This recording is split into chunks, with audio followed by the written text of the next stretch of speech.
America is moving in the opposite direction from the rest of the world. The U.S. business, the business that really counts, we are at massive scale. We grew 115%. 115%. The economy is still growing. Corporations are still reporting massive profits. But out in a grocery store parking lot, a worker is looking at their bank balance and having to choose buy food today or save the money for gas so they can get to work tomorrow. There are two Americas running side by side. One America is measured by GDP. The other America is measured by how many days are left until the next paycheck. The problem is not just inflation. Rent insurance, healthcare, and credit card debt are still quietly eating up almost all of people's income. Can an economy really be called strong when the people keeping it running are getting more and more exhausted? In this video, we are going to peel back the layers and look at why America is getting richer on paper while millions of people feel like a normal life is getting further and further out of reach.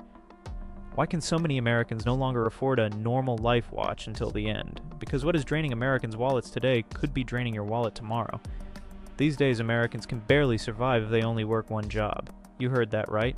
I am not talking about every American, but for more and more people, a full-time job no longer means a stable life.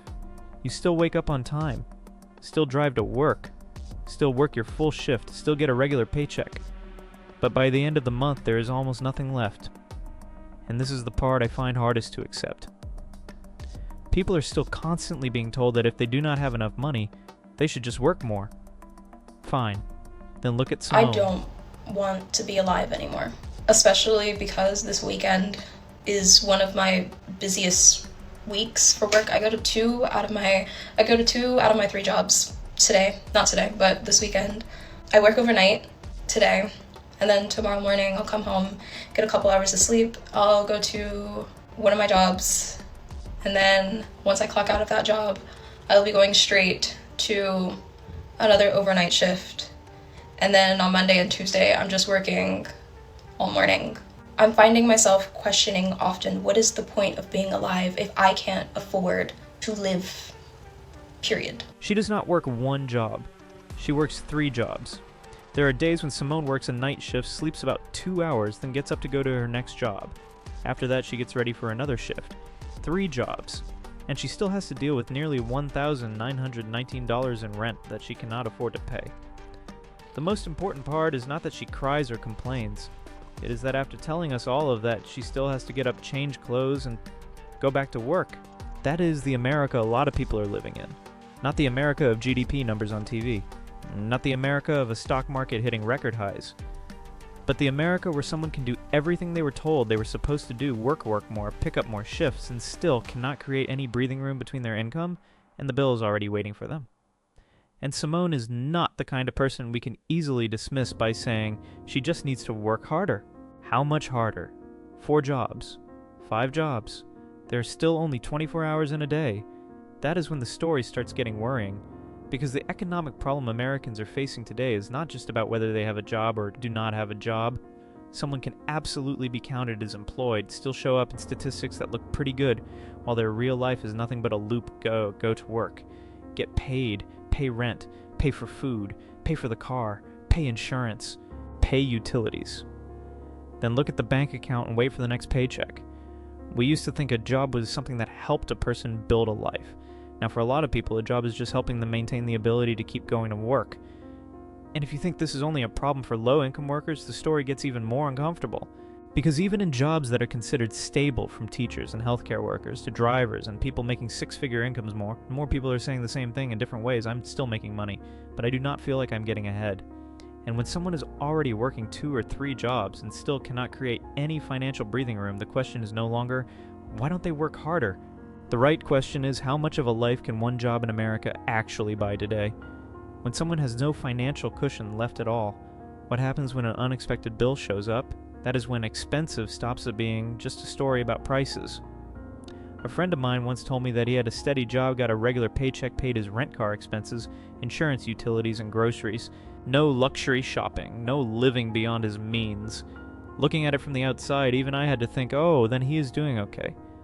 But the problem is that word okay. Because if after paying all your bills you only have a very small amount left to save, that life is really like walking across a very narrow bridge. Everything has to go exactly according to plan. And then one day his car broke down. It was not some huge disaster. just a repair bill of about $1,500. But if you do not have cash sitting there, that $1,500 has to go on a credit card. Interest starts piling up. This month's savings disappear. The next month starts with a new debt, and the bridge that was already narrow just got even narrower. This is what really matters. Someone does not have to be poor to become extremely financially fragile. They just need too many fixed obligations and too little money set aside, and then you can make $60,000 a year or even more. But if rent, the car loan, insurance, food, and our other bills eat up almost your entire paycheck every month, then a higher income does not necessarily mean feeling more secure. There's a pretty bitter contradiction in America today. A job is supposed to be the thing that makes you feel secure, but the more people need that security, the more afraid they become to leave their jobs. It sounds ridiculous, but look at what happened to Brittany Peach. She was working at Cloudflare when she was called into an online meeting and told that her job was ending because of performance issues. Brittany immediately pushed back and asked if my performance was really bad enough to fire me. Why did none of my previous conversations with my managers suggest that I have had the highest activity amongst my team.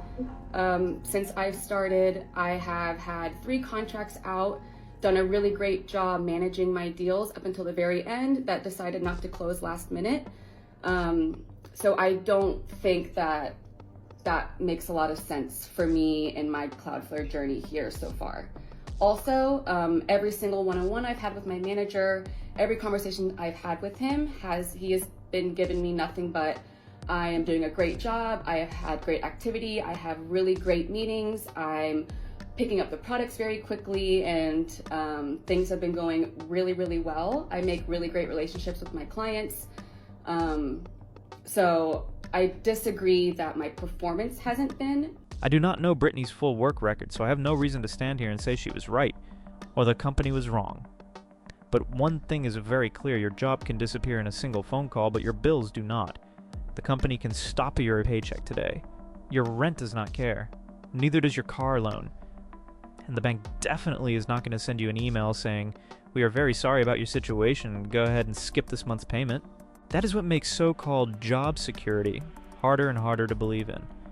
The US labor market is not currently dealing with mass unemployment. The unemployment rate is still relatively low. But for a family paying a mortgage, a car payment, insurance, and raising kids, the important question is not just, do I have a job? The real question is, if I lose my job tomorrow, how long will it take me to find another one that pays about the same? And if you go through that a few times, your belief in a stable job starts to change. Jessica Gelbwaks once said that over about 2 years she went through 3 jobs and lost all 3 of them in different industries. So I made a video about how I was laid off from my job for the 3rd time since the pandemic started. And I got a lot of comments like this one, a lot of comments asking about how I deal with that, how to explain that to future employers that you were laid off. And some comments being like, oh, like 3rd time getting laid off, like it's not them, it's you. So a couple things I wanted to say. First of all, layoffs are super common, especially right now, especially in tech. I don't think you should be ashamed of it. I think getting laid off, I know getting laid off is not the same thing as getting fired or getting let go. It has a negative connotation because obviously you're, leaving your job not on your own accord. But it's nothing to be ashamed of. There are lots of reasons that layoffs happen. The first time that I was laid off, it was April 2020, right when the pandemic started. The second time I was laid off, the company that I was at got rid of the entire D2C side of the business, so they didn't need the marketing team anymore. I was on the marketing team. And then the last company I worked for was a similar situation. Half of my team was cut.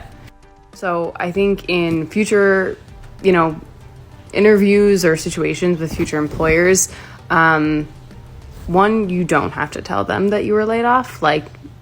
Unless they ask. I've never been asked before. I've kind of just told them because I've encountered people who understand. And if you want to tell them, just be honest. People should understand what the job market's like and what the economy's like, and that's just the way that it is. I think sometimes, as much as getting laid off sucks, it could be a great opportunity to start over and explore something new. I'm doing a lot of freelancing now, which is something I've never done, solely freelancing, and it's been really awesome. I made a lot of connections, and it's been really great so far. It got to the point where she started feeling like freelance work was sometimes more predictable than a full-time job. That sounds pretty ironic. Because for years Americans have been taught that a full-time job is where you trade freedom for stability. But if a company can cut you at any time while you are too afraid to leave the company, because you might lose your income, then who exactly is that stability for? And the biggest lock keeping people in place comes from something very specific to America health insurance tied to your job.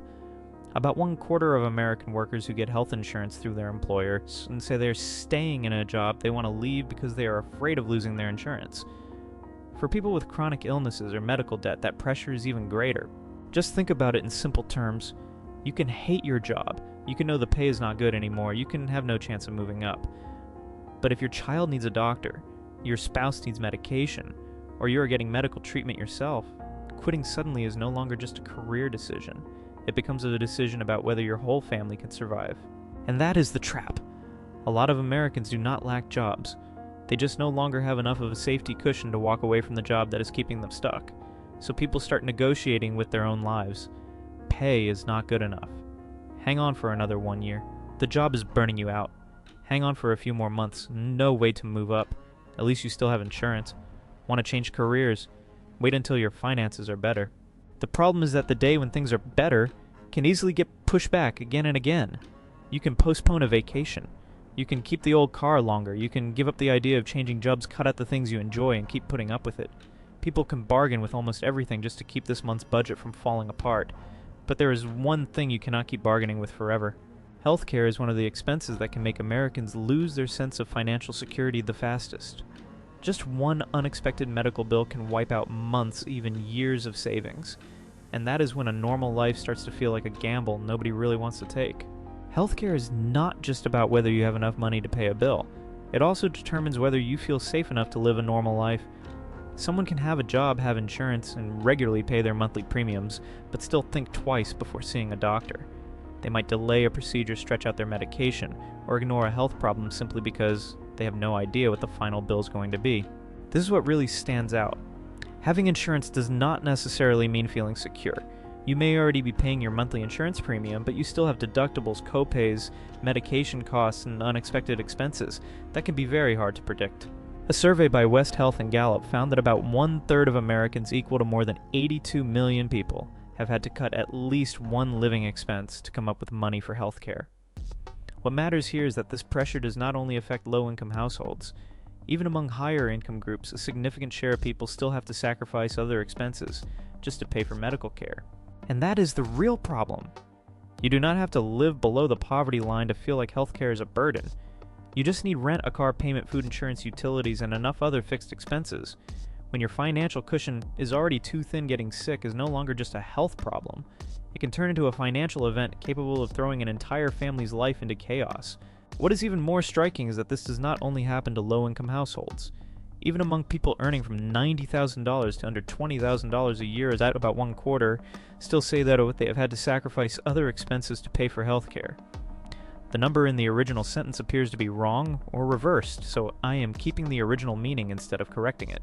That means you do not have to live below the poverty line to feel like healthcare is a burden. You just need enough bills to pay and not enough of a financial cushion. A mother might skip buying her child a new pair of shoes because she has a copay to cover this month. A worker might keep putting up with a health problem instead of getting it checked right away. A family might postpone a vacation and put off changing jobs or even push back plans to have another child. Sounds pretty ironic, right? Healthcare does not just take your money after you get sick anymore. It can also start deciding the choices you make in life even before you need treatment. Another survey by West Health and Gallup found that nearly 24 million Americans have delayed retirement because of healthcare costs. About 18% delayed changing jobs, 14% delayed buying a home, and 6% postponed plans to grow their family. When you look at those numbers, you can see that the problem no longer stays inside the hospital. It has moved into the living room, the bedroom, career plans, and even a family's future. And maybe the saddest part is that someone can work hard for years trying to build a stable life only to have an unexpected health problem show up and force them to spend the very money they had saved for the future. You are saving for retirement, but healthcare needs your money today. You are saving to buy a home, but the medical bill has to be paid first. You're trying to build a better life, but sometimes your body does not care what your financial plan looks like. If you think healthcare is already the hardest hit, the story still does not end there. Because healthcare only shows us one kind of expense that can take away your future. There's something even quieter, the cost of simply keeping everyday life going. And when you add everything together, housing, healthcare, food, transportation, childcare, you start to understand why a salary that once seemed enough to live on may now only be enough to survive. And we get to the biggest question in this entire video. If workers have to borrow money just to keep their lives going while the economy continues to grow, where are the benefits of that growth actually going? Maybe the answer is not about how much wealth America creates, but about how that wealth is divided. Look at the income gap between corporate leaders and workers. In 1965, the average CEO made about 20 times what the average worker made. By the early 1990s, that gap had grown to about 58 times. By 2025, it was around 285 times. And at some companies that rely heavily on low-wage workers, the gap can get close to 900 times. That does not mean successful companies or executives making a lot of money are bad things. It simply shows us a reality. When the economic pie gets bigger, everyone's slice does not necessarily grow at the same rate. This becomes even clearer when you look at the two different ways wealth is created. On one side is labor. You trade your time, your health, and your skills for a paycheck. On the other side is the ownership of assets like stocks, real estate, or a share of corporate profits. Assets can keep making money even while the owner is asleep. Most workers, on the other hand, only keep earning income if they are still healthy enough to go to work the next morning. Put simply, one side owns the machine that creates wealth, while the other side has to stand next to that machine and keep it running. And every time life gets harder, we hear the same familiar advice: drink less coffee, eat out, less save, more work, more. Managing your personal finances obviously matters, but skipping a few cups of coffee cannot make up for hundreds of dollars in higher rent, higher insurance premiums, or rising childcare costs. When most of your income is already going toward basic necessities, the issue is no longer simply whether people are spending too much. The question has to be, how much can their paycheck still carry? Companies have a lot of ways to adapt. When conditions get tough, cut costs, automate, raise prices, reduce staff, or change how they operate. Workers have fewer choices. They usually have to absorb what is left in the form of higher prices, less stable jobs, changing benefits, and more financial pressure. This is not necessarily the fault of one individual or one specific company. It reflects the way the entire system distributes benefits and risks. And from here, the story stops being just about economics. It becomes a question of trust. What happens when millions of people still go to work, pay taxes, pay their bills, and do everything they're told is right, but still stable life is slipping further and further out of reach? Maybe the biggest problem is not that America has stopped creating wealth. It is that more and more people are starting to ask themselves, does working hard today really make tomorrow better? If you look at the overall economy, then things are really, really booming. The Trump administration has only added 548,000 net jobs so far, which is considered very slow growth. 2 million jobs were created in the last 18 months of Biden's presidency. Are you really arguing that your numbers are better than that? Well, I disagree with your number. We'll have to follow up on email, but I just looked at the latest number. It was that job creation under President Trump since January 20th is about 880,000 jobs. If we are still doing everything right, why does life keep getting further out of reach? That is a question no GDP chart or inflation rate can answer. It shows up after a long day at work when someone sits in their car outside the house for a few extra minutes just trying to pull themselves together. It shows up in a small kitchen where a family is trying to decide whether to fix the car this month or see a doctor. And it also shows up on social media, where videos like NIJ Broke Talk simply capture very ordinary things. People are saying, I work full time, but I still cannot save any money. I cannot even imagine buying a home, or I'm not sure I will ever be able to retire. That is not just complaining, but what they are saying is that the formula for becoming a stable adult in America does not seem to work the way it used to. You can get an education, go to work every day, try to save, avoid overspending, and still end up feeling like you are barely moving forward. That feeling's even stronger because the wealth gap is no longer something that only exists in economic reports. It shows up right on your phone. Someone who is thinking about turning off the air conditioning to save on electricity can just at a few seconds later see a video of a kitchen worth more than their entire house. Someone counting every gallon of gas can suddenly see somebody stepping onto a private jet. That gap has become part of everyday life. You do not necessarily have to be poorer than before, but it is becoming easier and easier to feel like you're being left behind. And what wears people down is not always hardship itself. People can get through a rough period if they believe everyone is carrying the burden together. What is harder to accept is the feeling that some people are standing on a dry deck while everyone else keeps bailing water out of the ship. It is that feeling that the burden is not being shared equally that destroys trust the fastest. Maybe that is why this story ultimately is not just about money. It is about a promise. The American dream used to be built around a pretty simple formula: get an education, work hard, save money, then build a more stable life for the next generation. A lot of people are still following every one of those steps, but the distance between effort and reward seems to be getting bigger. And that is the real contradiction of a strong economy. The question is not just whether the American economy is strong, but how many Americans actually feel that strength in their own lives. If growth is still strong, but more and more families are living paycheck to paycheck, then clearly the story of prosperity cannot end with good-looking numbers in a report. In the end, maybe the most important question is not whether America is creating a lot of wealth. Clearly it is. GDP is still growing, markets still hit record highs at times, and companies are still making a lot of money.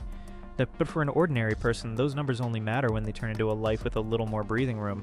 If you still go to work every day, still pay taxes, still try to save, but every year you feel like a home is getting further out of reach, healthcare is getting more expensive, your job is getting less secure, and the future is getting harder to predict, then the problem is no longer whether you have tried hard enough. The problem is that a normal life now demands more money, more hours of work, and more sacrifices than it used to. And maybe that is what wears so many Americans down the most. It is not that they have stopped trying, but that they are starting to wonder whether trying harder is actually going to get them anywhere. If you want to keep seeing America through what people are actually experiencing, subscribe to the channel. See you in the next video.